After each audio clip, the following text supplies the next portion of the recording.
Welcome back, everyone. We have the co-founders of Power Women's Blazers and Chic Workwear here today with us on the show. Get ready for some great lessons on entrepreneurship and discussion on how to be a stylish and professional woman in the workplace and how to have the side hustle and the mompreneur life and make it happen.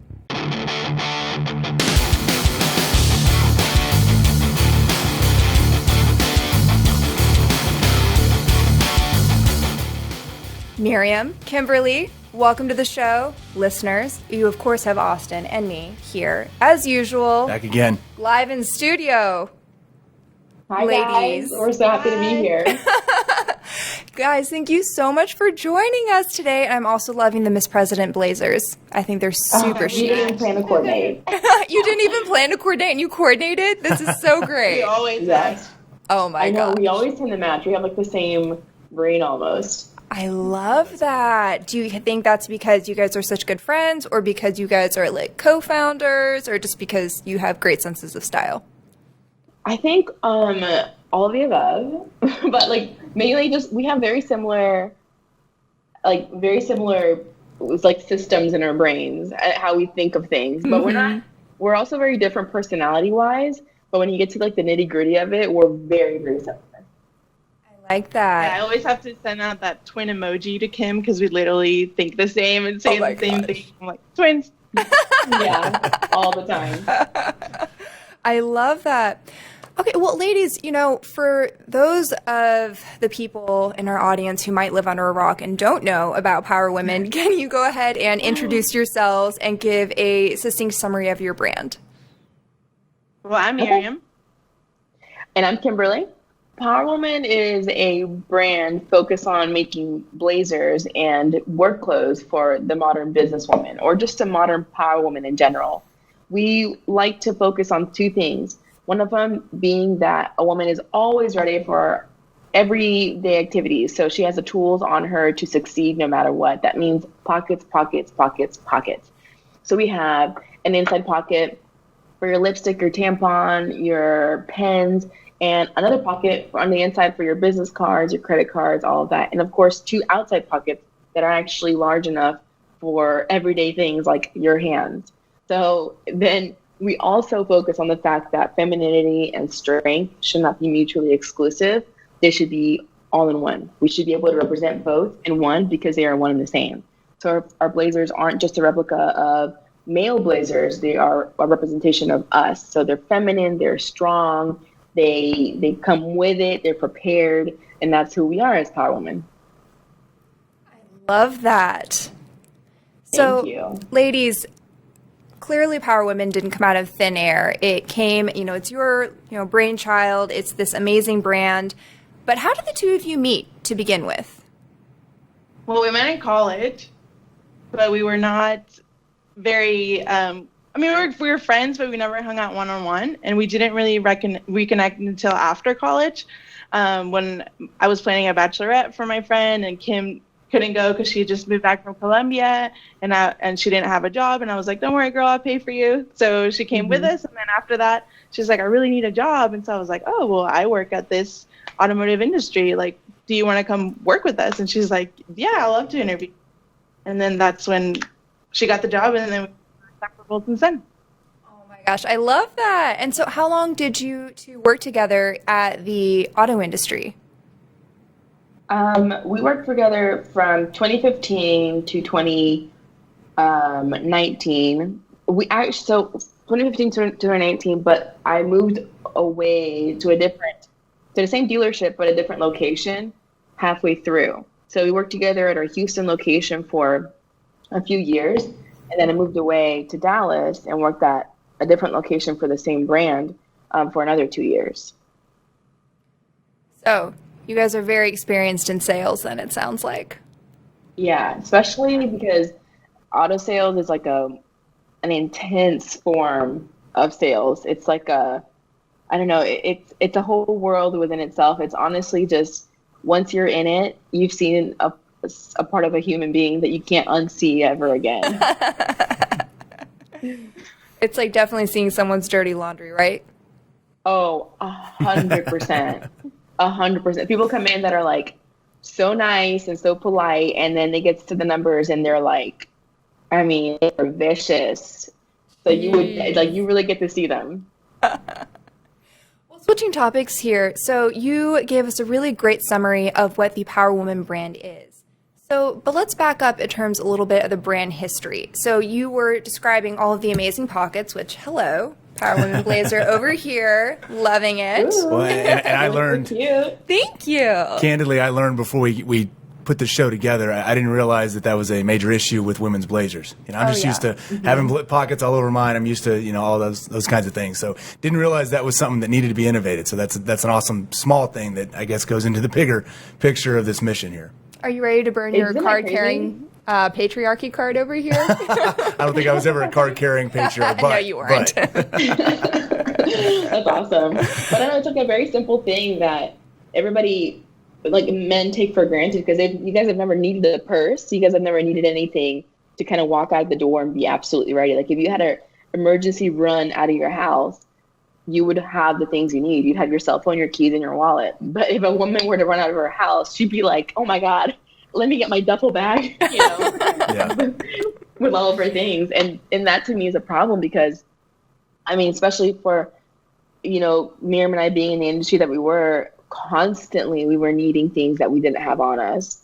And so after feeling that feeling of unpreparedness over and over and over again, you're just like, am I unprepared, or do I not have the tools to be prepared?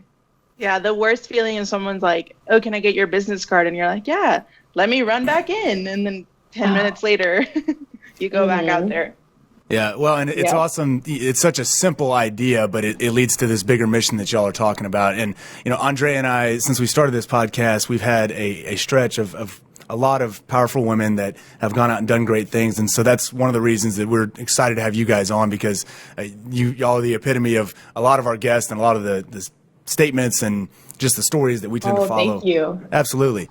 Absolutely. So, I mean, tell us a little bit about, I know that there's this phrase, and you actually said it earlier, Kimberly, but the blazer being the last frontier of women's rights. I mean, tell us a little bit about that and how that really works with the mission of Power Woman. Yeah, so for us, the last frontier, so I feel like we have, as women, come such a long way in equal rights. I mean, there's still obviously room to grow, and there's a lot of things that we have to yet, you know, achieve. But, you know, if you look at the history of women's rights, we've come such a long way.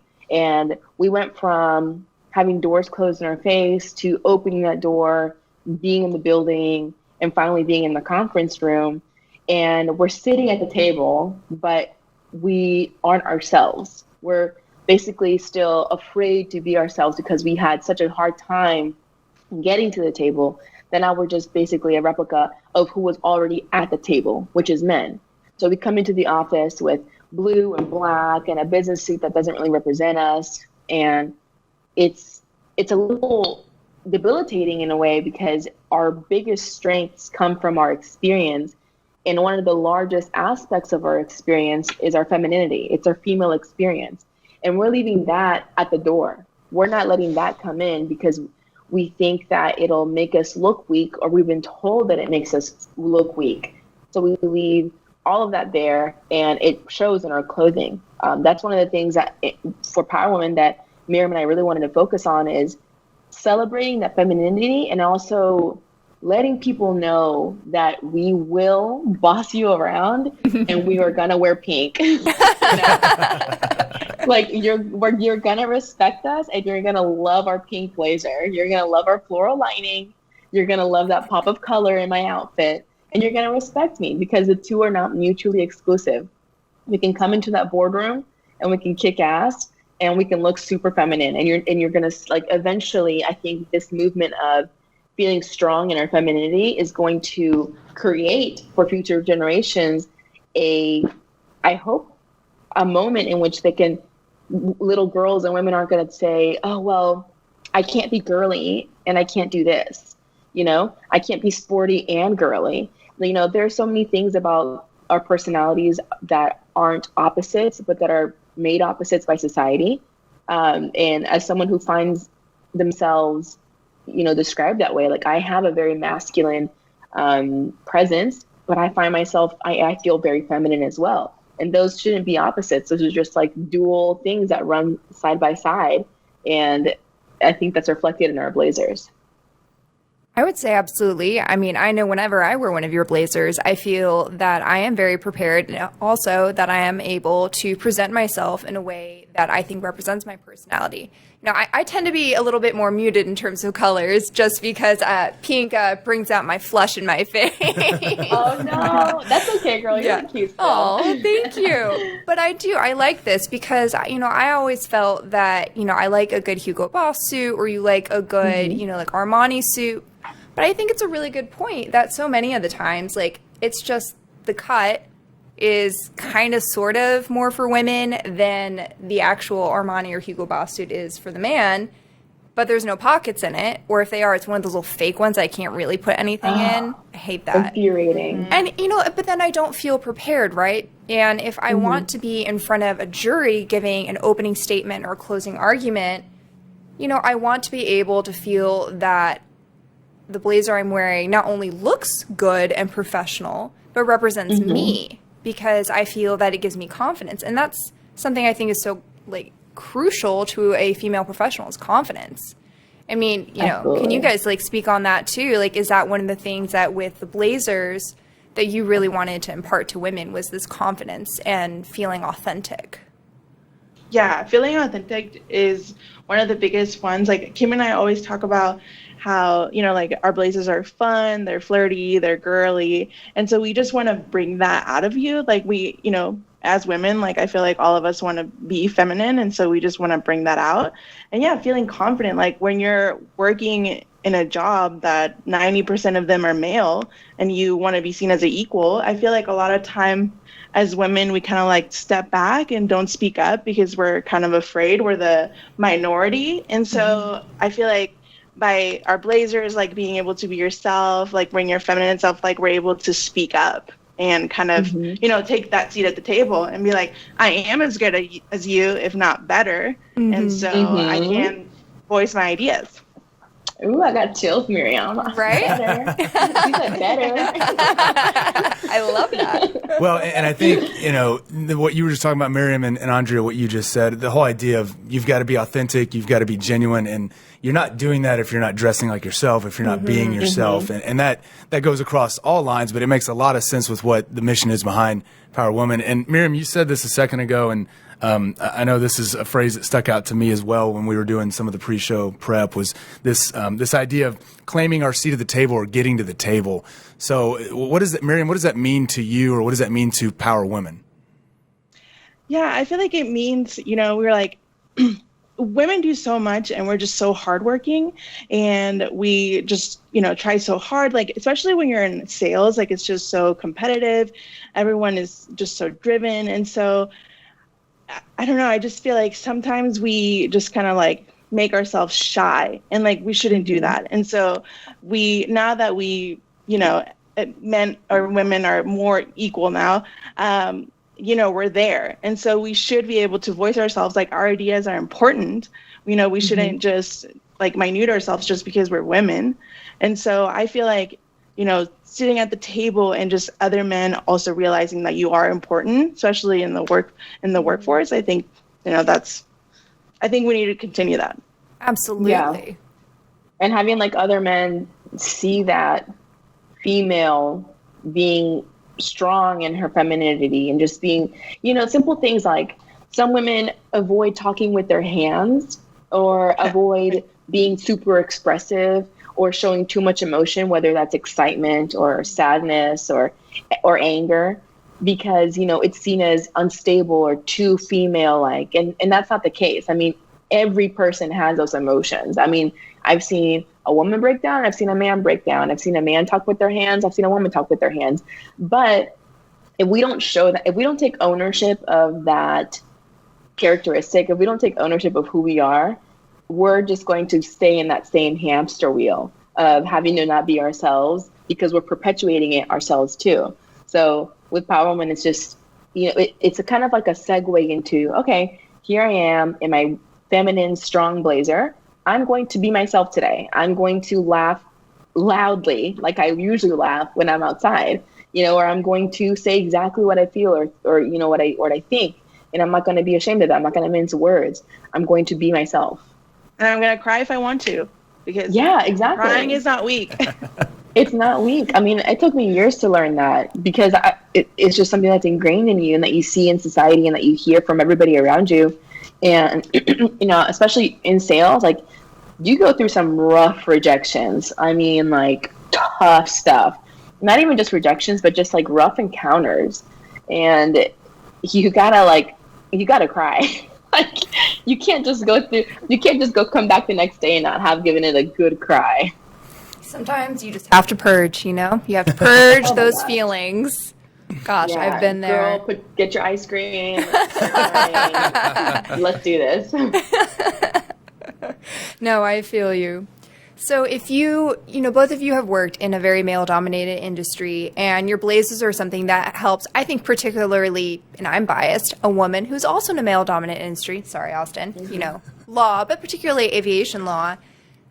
And so besides being able to wear a blazer that represents you and gives you confidence, what is one concrete takeaway that you would give to other young female professionals, whether they be in auto sales, medicine, finance, law, etc., to take away and for them to use in their workplace? I would say just be yourself. Like, be true to yourself. Don't try to be something that you're not. And it's so hard sometimes to, especially if you're in a competitive world, to not focus on what you're doing and just kind of compare yourself to other people. And so just be yourself. Like, you do you. Work hard and, just give yourself those opportunities to, be up top. Yeah. I would say you have to have confidence you have to fake it till you make it, basically. So at first, obviously, it's going to be terrifying when you're the only female in whatever space you are, or one of the few females in whatever space you're in, and you're scared to just be yourself. It's not going to feel amazing or easy. It'll take some time to develop that confidence, but do so, because you have to start somewhere. And also, I'll give you probably the best advice I've ever gotten from someone that mentored me when I was in sales, and that I use to this day. It's keep your eyes in your own lane. You really got to keep your eyes in your own lane. So a lot of times, as people who are just in an industry that kind of singles us out, we start looking at other people to see where we should be, what we should have done, who we should be, what we should be saying, what should we look like. And that kind of cripples you. You become a victim of your own mentality. So when you keep your eyes on your own lane, you're solely focusing on who you are, what can you improve on, what can you get better at. And that is such a freeing feeling when you finally kind of come into that and let yourself only look at yourself. Like, what do I want to get good at? What do I need to improve at? It's keeping your eyes in your own lane and not worrying about what the guy next door is doing. What are they saying to him? What is he doing that I should be adopting? Stop. Keep your eyes in your own lane. Yeah, and I had one just deeper question I wanted to ask, because I've heard about the fact that you guys were in the car sales industry and how male dominated that is. And Andrea, this, we talk about this all the time, especially because, again, we're biased, we're lawyers, so we're in a very male dominated industry. And as my firm, I'm the only male there, and so it's important. And so we deal with this on a regular basis. He is. He is the only male. You're the only employee that's a male there, right? Yeah. So everyone is a woman. Side note: started my own firm a while back, and we've never hired a male other than me who started the firm. So, I'm very sensitive to that fact that my teammates who work with me day to day sometimes have to deal with those things. And so I wanted to hear from y'all. Was there ever a time that you reached an obstacle when you were in that male-dominated industry that made you think, I don't know if I can get past this. I don't know if I want to keep dealing with this. And then what inspired you to get past that? All the time. I feel like, oh gosh. Yeah. Still, because I'm still in auto sales. I still work there. So I feel like, just a lot of times you get roadblocks or, you get passed up for a promotion that you feel like, you worked really hard for. So again, just what Kim was saying is just like, keep your eyes on your own lane. And I always want to kind of put myself in a situation where I know that I'm the best and I know that I'm working hard. And so when those opportunities come up, if they do offer me, like, I want to make that choice, like, for me, like, yes, I do want that. Yes, that is right for me, like, not just jump first thing. So yeah, I would say that, you just get beat down all the time, but you got to get back up. And that's the name of the game. That's the name of sales, the name of the hustle. Yeah. And then you have to also just create your own opportunities. So a lot of the times, I think it's ingrained in what people expect women to say and do, and that means ask politely. Wait for them to offer you something, or wait for them to mention, oh, like, wow, she'd be a great candidate. And a lot of the times, that's not how it actually works. Like, you have to create your own opportunities. If you want something, you better be pestering for it. Like, I've had customers tell me that they bought a car for me because I wouldn't stop, because I just wouldn't stop calling. Yes, nice. And at the end of the day, like, I sold the car. I wasn't gonna wait for them to call me and be like, oh, hey, I'm ready to buy this car, because it doesn't always happen. Every once in a while, I get lucky and a customer would call me and say, hey, Kim, I want to do this. And I'd be like, oh my gosh, the easiest day at work ever. So most of the time it was me, low-key harassing people, calling them like, oh, hey, happy birthday, by the way, do you want a car? So you have to create your own opportunities. And that means if you're in a space where you are busting your ass, you're working so hard, and you're proving everybody that you are the best candidate, and you're proving to yourself, most importantly, that you're the best candidate and that you would be such a great person for this role, and you are still not receiving this promotion after quite a long time, you have to just create your own opportunity. That means maybe stepping out of your comfort zone. Maybe you go somewhere else. Maybe you start talking to different people. But you got to stop. Maybe you start a business. Maybe you start a business. There you go. Maybe you do. That's right. Because you have to stop waiting for people to be like, you know what, you'd be a great entrepreneur, like, or you'd be a great manager, or, it's like, okay, I know I would. I already know that about myself, so I'm going to create that role for myself. I'm going to start living in that role, because you got to stop asking for these things and start taking them. Mm-hmm. And speaking of entrepreneurship, I'm going to go ahead and switch tracks here. And, in Austin, jump in and tell me if you hear this too, right? But I feel like I hear that people say all the time, especially in our generation, that they want to be an entrepreneur. Yeah. Like, and that's great and that's wonderful. But how do you be an entrepreneur? Like, that's very, it's like mystical. It's in the clouds. Yeah. It's all of a sudden, poof, you're an entrepreneur. Yeah. I mean, I even have a kind of a love-hate relationship with the word, because I don't think it's quite become a corporate buzzword yet, which I absolutely hate those. But it's kind of borderlining that, because it is such an ambiguous term, and it's so nebulous to a lot of people. It is. And so one of the things that I really wanted our listeners to take away from y'all is that from our pre-show conference, you guys had such great concrete advice to aspiring entrepreneurs. And so could you maybe walk some of our young entrepreneurial listeners through, say, for example, forming an LLC? Why did you think that was important? And why did you do it? How did you do it? So when we first started, we had, and we still have, absolutely no idea what we're doing. We don't know if it's right. We feel that it's right, but it's not like there's a checklist saying like, okay, now you do this, now you do that. There is no guidebook. I mean, as many entrepreneur self-help books that are out there, there's nothing specific to what you are doing. So you have to create your own rules, which is for me, it's the freedom of being an entrepreneur. It's what I love the most. It's the fact that Miriam and I get to dictate what our workday looks like, what our company looks like, the voice that it has, and how we do it. It's a privilege, honestly. And so whenever you're starting out, that, especially if you come from a corporate background, that can be a little intimidating, someone not telling you exactly what to do.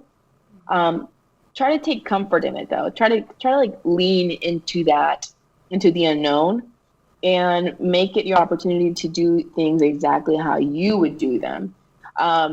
So for us, since we didn't know what we were doing, Miriam Googled like exactly what our thoughts were, which meant, how do you start an online boutique, or how do you make your own clothes?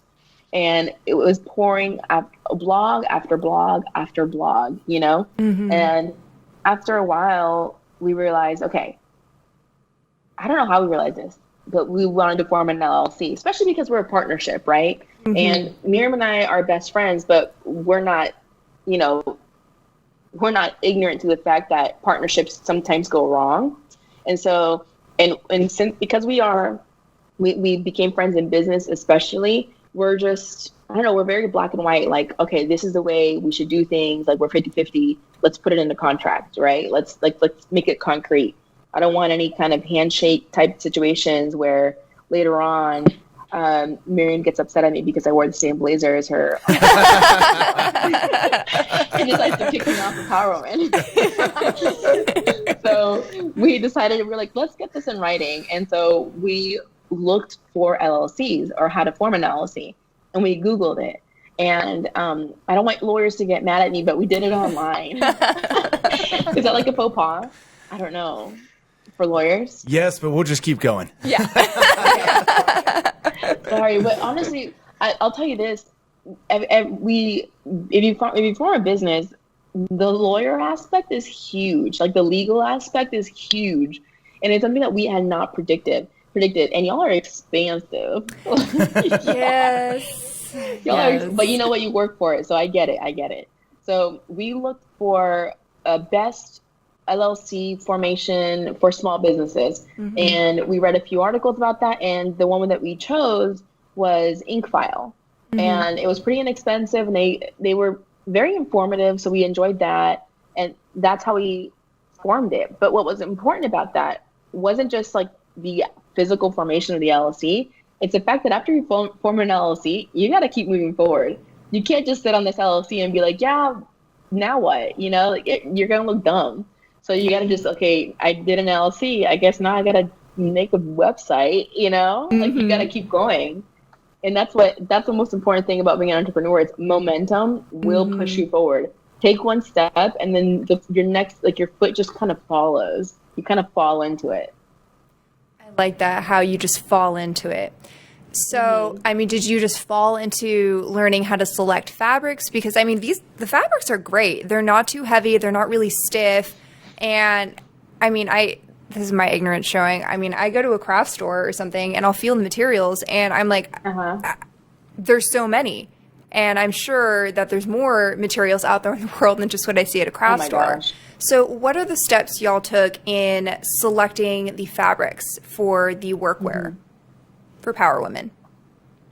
Literally we would go to Joann and we'd go to like, it's such an exploration process. Like, we would go to Joann and start touching everything. Thank God this was pre-corona, because we would touch it all and like rub our faces on everything and be like, okay, is it soft? Yes, I love that. Seriously. Like we would like be like, okay, like I don't know why we would rub like I mean, I don't ever rub my blazer on my face, but like you just gotta get into it, you know? And we found out in Dallas there's like I guess you would call it like a fabrics district, and it's a bunch of scary, murdery warehouses with like a ton of fabric rolls. There goes my husband. Hey! I told y'all he would make an appearance. I think he's just realizing there's also video. Oh no!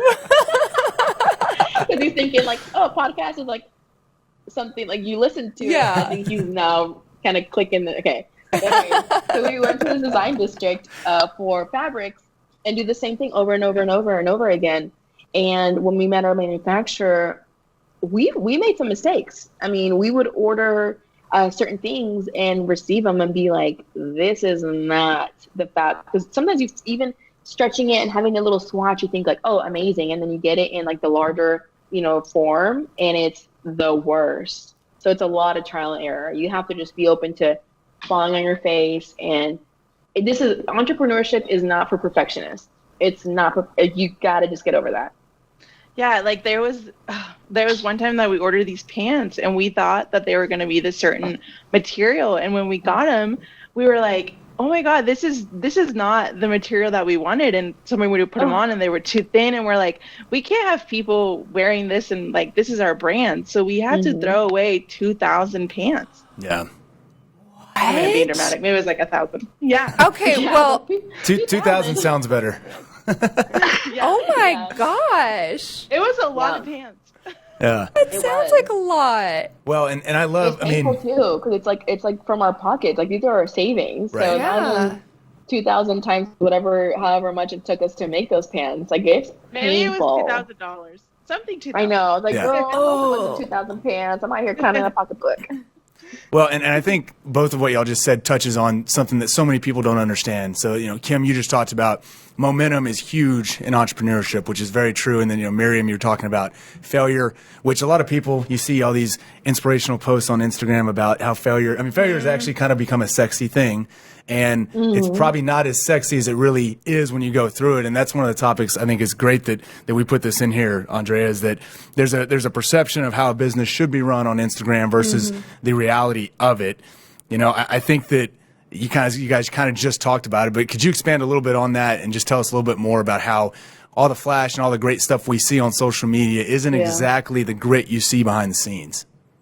Yeah, so whenever we started this, we were like, we were following boutiques and we're like, oh, how do they do this? How do they do that? And then we realized that they never really said like how. They were just like, oh, we sold out. And we're like, but how? So one of the things that we wanted to do, and that one of the things that's great about our social media, is that we kind of let people in the background. So we show them everything that's behind. And like, if we are learning about SEOs, which is really, really confusing, we're like, hey, everybody, does anybody know about this? And we just, ask questions. And once we learn something, we let people know. And we've always been really open. If you're going to start a business and you have questions, like, sometimes, like Kim said, fake it till you make it. And sometimes you do that, but we also want to let people know that we're real and we do have to throw away pants and we're not perfect. I mean, it's like little things, which is for me, we were talking about being a Murderino before the podcast started. Like I love behind the scenes. I want to know what you did, how you did it, why you did it, everything. And it was infuriating following these boutique owners, and they just like, they go on live and they look perfect, like Barbie dolls, and the warehouse is perfect. Like they started a boutique and they already have a warehouse and they have this and they have that, and you're like, but wait, how did you, first of all, when and how and where? And so after going through that over and over and over again, we were like, let's be super transparent with our boutique. Like, let's be super transparent with our brand, because we realized that there are a lot of people out there that want to be entrepreneurs, but that are scared to, because they think it's like this, scary investor backed, like you have to be a millionaire, you have to have a lot of money to do so, which, I mean, obviously you have to have some money, but like, you can't just wait for those millions. You're not going to start off at a warehouse. Maybe you are, and kudos. I mean, great. We're not at a warehouse. We have our inventory in one of Miriam's rooms. And they used to be at in my old room in my parents' house. Like that, those are the things that our customers see when they follow Power Woman, because we're taking you on this ride. And we find that a lot of people, when they buy Power Woman blazers, they're buying, number one, because they want pockets and they love these blazers. But number two, because they really want to like support us and they want to see us succeed, and they believe in Miriam and I. And that's so beautiful. Like, the people that are with us, we see each and every one of you, and like, it's such a driving force. It really is. That. And I feel like that's such a good balance, what you guys just described, of kind of myth busting the entrepreneurship, glittery Instagram fluff, if you will, with the gritty reality of sometimes you just have to put some fabric up to your face and feel it. I love that, because it's true. And I love that you guys are myth busters. Yeah. Well, and that, me personally, Andrea knows this, that drives me crazy that we only see a certain side. You only see the successes and the glamour on social media. And so I love the message you guys are putting out there that, hey, this is actually what it looks like. This is what really the struggles look like, and the transparency. I love that. And I feel like for us, go ahead. Oh, no, go ahead, please.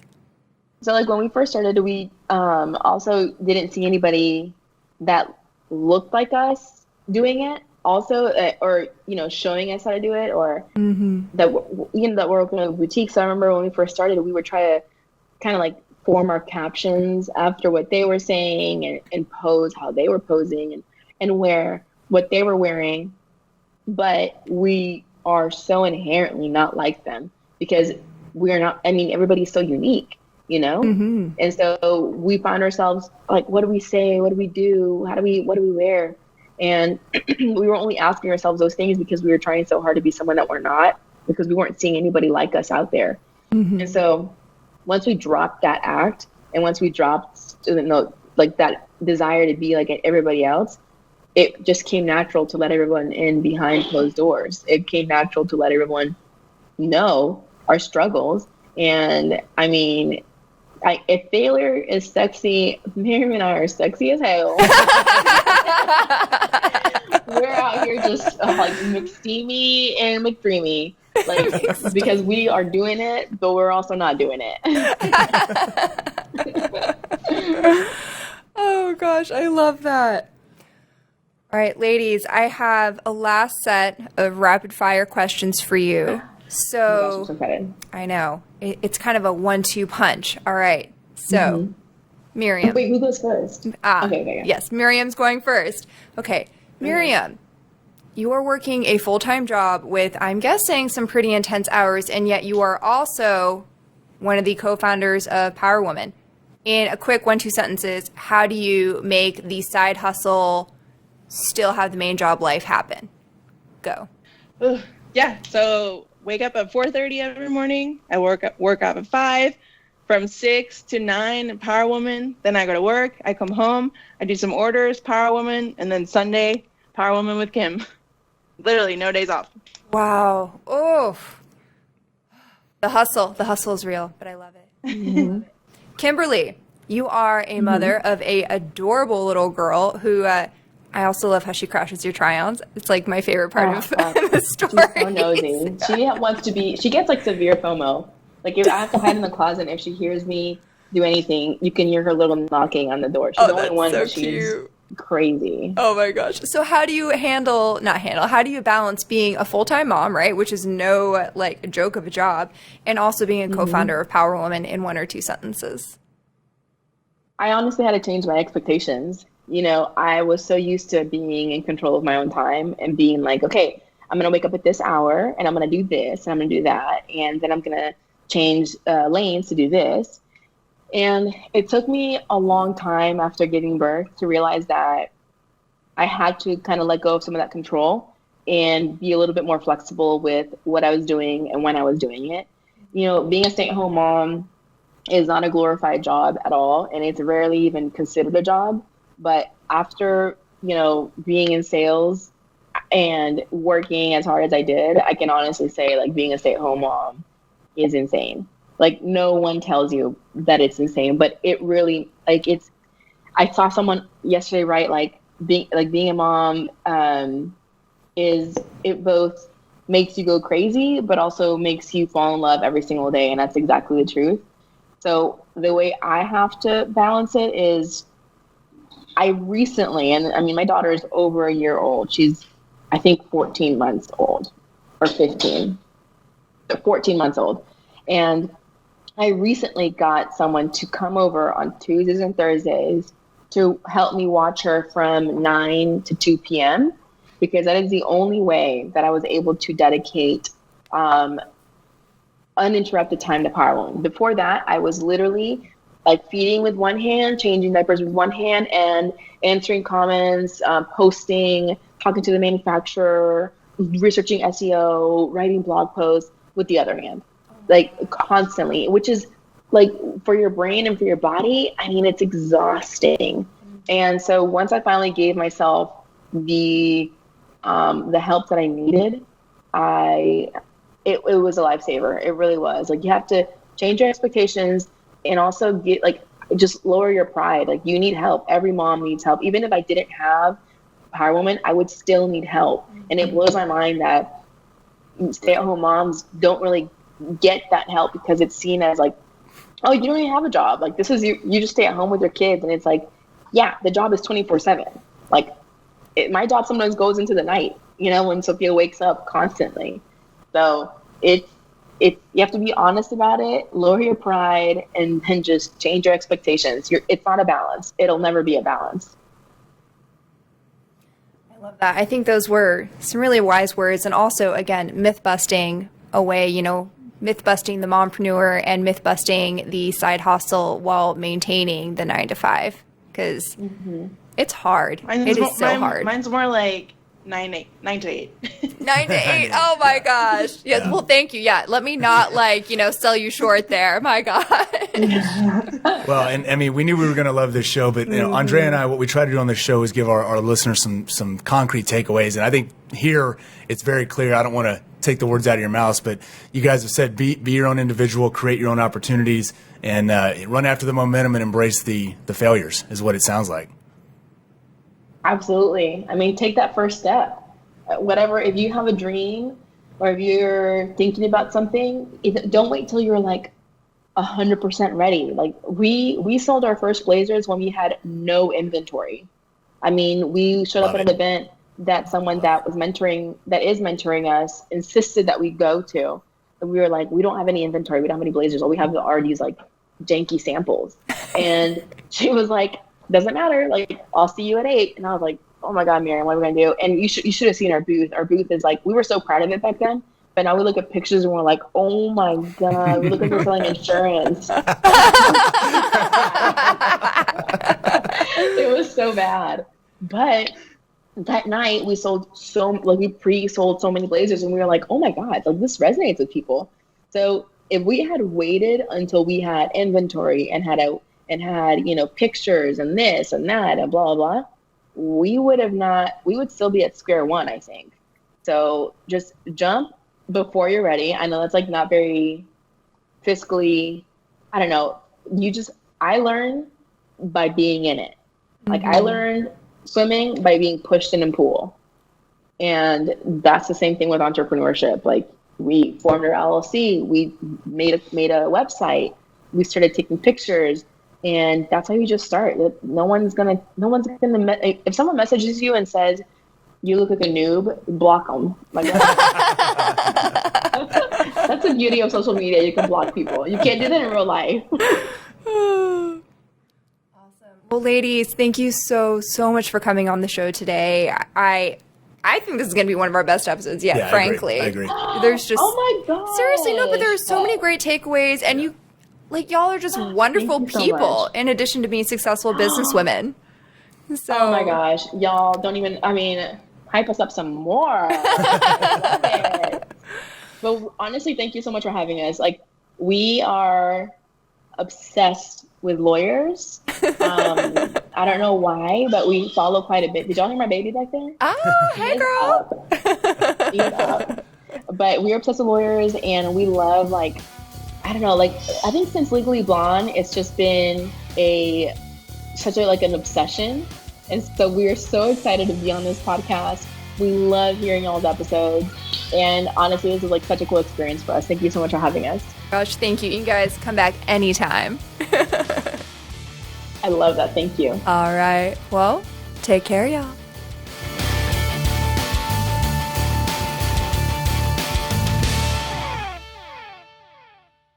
Thank you guys again for listening to us here on #Lawyered. Go find us on whatever platform it is that you listen to your podcast. Go like the podcast, go follow and subscribe to us. Leave us a review, leave us a rating. That helps us to really get the word out and really continue to tell you guys about all the different things that are going on in law and business here in Dallas. Make sure you check out our videos on our YouTube channel. It's #Lawyered. And then also follow us on our Instagram account. It's at #Lawyered. DM us, send us some issues, some topics you'd like to discuss, or some things that maybe you just don't understand about the law, because we want to make sure and cover and give you what it is you want to listen to.